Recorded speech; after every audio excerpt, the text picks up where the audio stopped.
Dunia imetanda giza, hofu na mashaka. Katika dunia hii yenye machungu, dhambi imeleta giza na maumivu makubwa.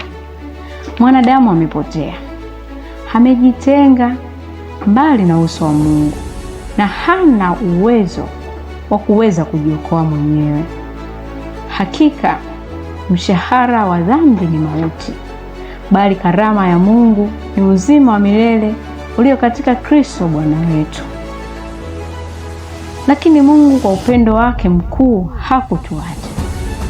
Akamtuma mwana wake wa pekee Yesu Kristo kwa mauti na damu yake pale msalabani, ili kila mwaminie asipotee, bali awe na uzima wa milele.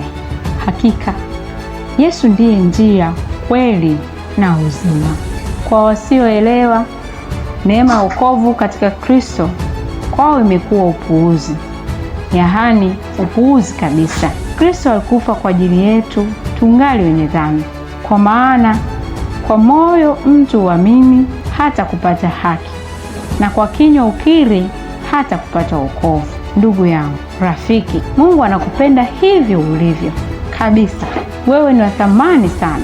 Daima kumbuka hilo na usisahau. Rudia maneno haya: Bwana Yesu, asante kwa kunipenda. Ninatubu dhambi zangu zote, na ninakuamini moyoni mwangu na kukukiri kwa kinywa changu kuwa wewe ni Bwana na Mwokozi wa maisha yangu, tangu sasa na hata milele. Asante kwa maamuzi sahihi. Ubarikiwe na hongera sana. Amina.